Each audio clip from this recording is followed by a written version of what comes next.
राधे राधे। आप सभी का स्वागत है हमारे YouTube चैनल धर्म संसार में। आइए सुनते हैं गंगा सप्तमी की यह कथा।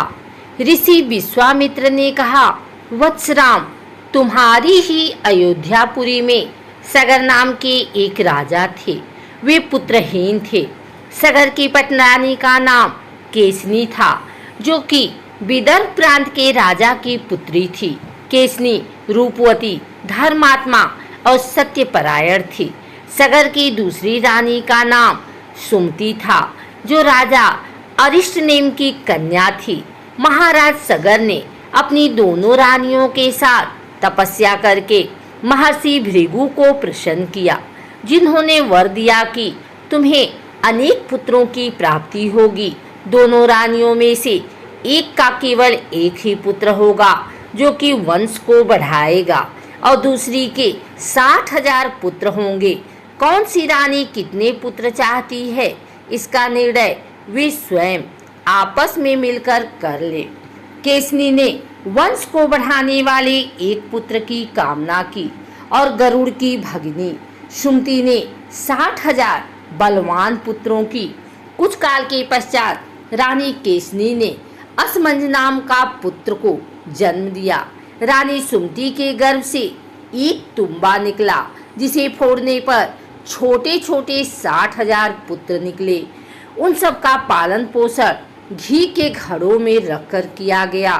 काल चक्र व्यतीत होता गया और सभी राजकुमार युवा हो गए। सगर का ज्येष्ठ पुत्र असमंजस बड़ा दुराचारी था, और उसे नगर के बालकों को सरयू नदी में फेंककर उन्हें डूबते हुए देखने में बड़ा आनंद आता था। इस दुराचारी पुत्र से दुखी होकर सगर ने उसे अपने राज्य से निर्वासित कर दिया। असमंजस की अंशुमान नाम का एक पुत्र था। अंशुमान अत्यंत सदाचारी और पराक्रमी था। एक दिन राजा सगर के मन में अश्वमेध यज्ञ करने का विचार आया। शीघ्र ही उन्होंने अपने इस विचार को कार्य रूप में परिणित कर दिया। राम ने ऋषि विश्वामित्र से कहा, गुरुदेव, मेरी रुचि अपने पूर्वज सगर की यज्ञ गाथा को विस्तार पूर्वक सुनने में है, अतः कृपा करके इस वृतांत को पूरा पूरा सुनाइए। राम की इस प्रकार से जिज्ञासा व्यक्त करने पर ऋषि विश्वामित्र प्रसन्न होकर कहने लगे, राजा सगर ने हिमालय एवं विंध्याचल के बीच की हरिति महायुक्त भूमि पर एक विशाल यज्ञ मंडप का निर्माण करवाया। फिर अश्वमेघ यज्ञ के लिए श्यामकर्ण घोड़ा छोड़कर उसकी रक्षा के लिए पराक्रमी अंशुमान को सेना के साथ उसके पीछे पीछे भेज दिया। यज्ञ की संभावित सफलता के परिणाम की आशंका से भयभीत होकर इंद्र ने एक राक्षस का रूप धारण किया और उस घोड़े को चुरा लिया। घोड़े की चोरी की सूचना पाकर सगर ने अपने 60,000 पुत्रों को आज्ञा दी कि घोड़ा चुराने वाले को पकड़कर यह मारकर घोड़ा वापस लाओ। पूरी पृथ्वी में खोजने पर भी जब घोड़ा नहीं मिला, तो इस आशंका से कि किसी ने घोड़े को तहखाने में न छुपा रखा हो, सगर के पुत्रों ने संपूर्ण पृथ्वी को खोदना आरंभ कर दिया। उनके इस कार्य से असंख्य भूमितल निवासी प्राणी मारे गए। खोदते खोदते वे पाताल तक पहुंच गए। उनके इस निसंस्कृत्य के विषय में देवताओं ने ब्रह्मा जी को बताया कि ब्रह्मा जी, ये राजकुमार क्रोध एवं मन में अंधे होकर ऐसा कर रहे हैं। पृथ्वी की रक्षा कर दायित्व कपिल ऋषि पर है, इसलिए वे इस विषय में अवश्य ही कुछ न कुछ करेंगे। पूरी पृथ्वी को खोदने के बाद भी जब घोड़ा और उसको चुराने वाला चोर नहीं मिला, तो निराश होकर राजकुमारों ने इसकी सूचना अपने पिता को दी। क्रुद्ध सगर ने आदेश दिया कि घोड़े को पाताल में जाकर ढूंढो। पाताल में घोड़े को खोजते खोजते वे कपिल मुनि के आश्रम में पहुंच गए। उन्होंने देखा कपिल मुनि तपस्या में लीन हैं और उन्हीं के पास यज्ञ का वह घोड़ा बंधा हुआ है। उन्होंने कपिल मुनि को घोड़े का चोर समझकर उनके लिए अनेक दुर्वचन कहे और उन्हें मारने के लिए दौड़े। सगर के इन कुकृत्यों से कपिल मुनि की समाधि भंग हो गई। उन्होंने क्रुद्ध होकर सगर के उन सब पुत्रों को भस्म कर दिया। ऋषि विश्वामित्र ने आगे कहा, बहुत दिनों तक अपने पुत्रों की सूचना नहीं मिलने पर महाराज सगर ने अपने तेजस्वी पुत्र अंशुमान को अपने पुत्रों तथा घोड़े का पता लगाने के लिए आदेश दिया। वीर अंशुमान शस्त्रास्त्रों से सुसज्जित होकर अपने चाचाओं के द्वारा बनाए गए मार्ग से पताल की ओर चल पड़ा। मार्ग में मिलने वाले पूजनीय ऋषि मुनियों का यथोचित सम्मान करके अपने लक्ष्य के विषय में पूछता हुआ उस स्थान तक पहुंच गया जहां पर उसके चाचाओं के भस्मीभूत शरीरों की राख पड़ी थी और पास ही यज्ञ का घोड़ा चल रहा था। अपने चाचाओं के भस्मीभूत शरीरों को देखकर उसे अत्यंत क्षोभ हुआ। उसने उनका तर्पण करने के लिए जलाशय की खोज की, किंतु उसे कोई भी जलाशय दृष्टिगत नहीं हुआ। तभी उसकी दृष्टि अपने चाचाओं के मामा गरुड़ पर पड़ी। उन्हें सादर प्रणाम करके अंशुमान ने पूछा कि हे पितामह, मैं अपने चाचाओं का तर्पण करना चाहता हूँ। समीप में यदि कोई सरोवर हो तो कृपा करके उसका पता बताइए। यदि आपको इनकी मृत्यु के विषय में कुछ जानकारी है तो वह भी मुझे बताने की कृपा करें। गरुड़ जी ने बताया कि किस प्रकार से इंद्र ने घोड़े को चुराकर कपिल मुनि के पास छोड़ दिया था और उसके चाचाओं ने कपिल मुनि के साथ उदंड व्यवहार किया था, जिसके कारण कपिल मुनि ने उन सबको भस्म कर दिया। इसके पश्चात गरुड़ जी ने अंशुमान से कहा कि ये सब अलौकिक शक्ति वाले दिव्य पुरुष के द्वारा भस्म किए गए हैं, अतः लौकिक जल से तर्पण करने से इनका उद्धार नहीं होगा। केवल हिमालय की ज्येष्ठ पुत्री गंगा के जल से ही तर्पण करने पर इनका उद्धार संभव है। अब तुम घोड़े को लेकर वापस चले जाओ, जिससे कि तुम्हारे पितामह का यज्ञ पूर्ण हो सके।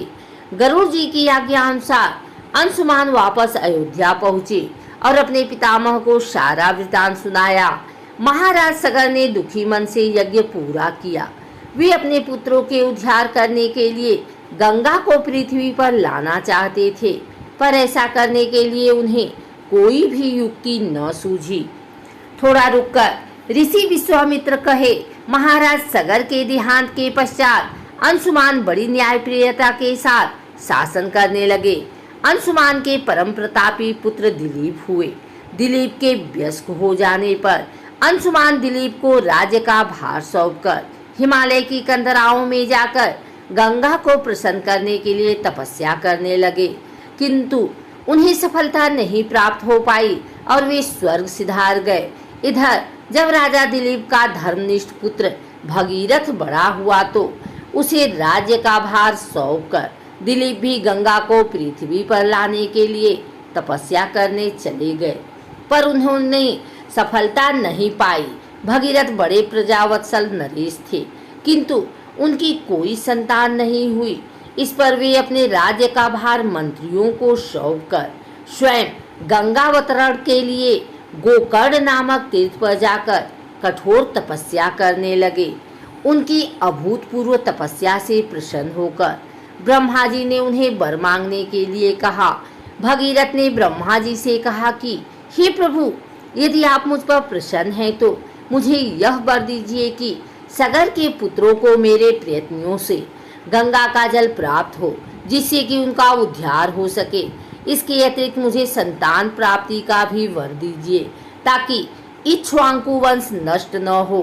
ब्रह्मा जी ने कहा कि संतान का तेरा मनोरथ शीघ्र ही पूर्ण होगा, किंतु तुम्हारे मांगे गए प्रथम वरदान को देने में कठिनाई यह है कि जब गंगा जी वेग के साथ पृथ्वी पर अवतरित होंगी तो उनके वेग को पृथ्वी संभाल नहीं सकेगी।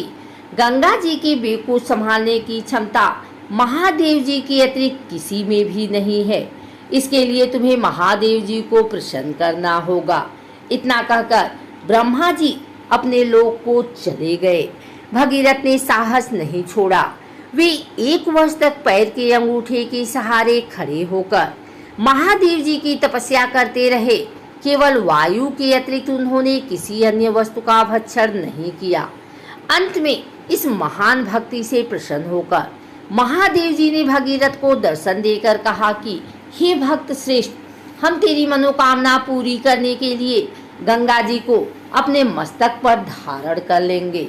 इसकी सूचना पाकर विवश होकर गंगा जी को सूरलोक का परित्याग करना पड़ा। उस समय वे सूरलोक से कहीं जाना नहीं चाहती थी, इसलिए वे यह विचार करके कि मैं अपने प्रचंड वेग से शिव जी को बहाकर पाताल लोक लेकर जाऊंगी, वे भयानक वेग से शिव जी के सिर पर अवतरित हुई। गंगा का यह अहंकार महादेव जी से छुपा न रहा। महादेव जी ने गंगा की वेगवती धाराओं को अपने जटाजूट में उलझा लिया। गंगा जी अपने समस्त प्रयत्नों के बाद भी महादेव जी की जटाओं से बाहर न निकल सकी। गंगा जी को इस प्रकार शिव जी की जटाओं में विलीन होते देख भगीरथ ने फिर शंकर जी की तपस्या की। भगीरथ के इस तपस्या से प्रसन्न होकर भगवान शंकर ने गंगा जी को हिमालय पर्वत पर स्थित बिंदुसर में छोड़ा। छूटते ही गंगा जी 7 धाराओं में बट गई। गंगा जी की 3 धाराएं ह्रादनी, पावनी और नलिनी पूर्व की ओर प्रवाहित हुई। सुचक्षु, सीता और सिंधु नाम की 3 धाराएं पश्चिम की ओर बही और 7वीं धारा महाराज भगीरथ के पीछे पीछे चली। जिधर जिधर भगीरथ जाते थे उधर उधर ही गंगा भी जाती थी। स्थान स्थान पर देव, यक्ष, किन्नर, ऋषि मुनि आदि उनके स्वागत के लिए एकत्रित हो रहे थे। जो भी उस जल का स्पर्श करता था भव बाधाओं से मुक्त हो जाता था। चलते चलते गंगा जी उस स्थान पर पहुंची जहां ऋषि जन्हू यज्ञ कर रहे थे। गंगा जी अपने वेग से उनके यज्ञशाला की संपूर्ण सामग्री को साथ बहाकर ले जाने लगी।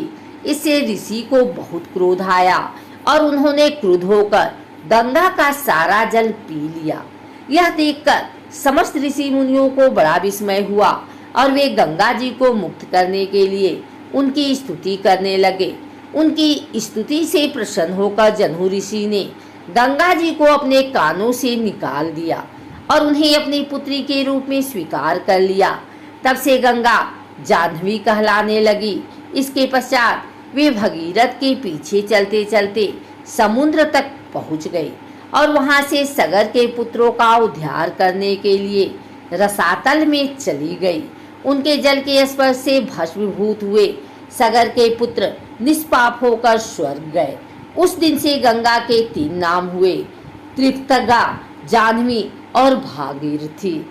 श्री रामचंद्र कपिल आश्रम में गंगा जी के पहुंचने के पश्चात ब्रह्मा जी ने प्रसन्न होकर भगीरथ को वरदान दिया कि तेरे पुण्य के प्रताप से प्राप्त इस गंगा जल से जो भी मनुष्य स्नान करेगा या इसका पान करेगा वह सब प्रकार के दुखों से रहित होकर अंत में स्वर्ग लोक को प्रस्थान करेगा। जब तक पृथ्वी मंडल में गंगा जी प्रवाहित होती रहेंगी तब तक उसका नाम भागीरथी कहलाएगा और संपूर्ण भूमंडल में तेरी कीर्ति अक्षुण रूप से फैलती रहेगी। सभी लोग श्रद्धा के साथ तेरा स्मरण करेंगे। यह कहकर ब्रह्मा जी अपने लोक को लौट गए। भगीरथ ने पुनः अपने पितरों को जलांजलि दी।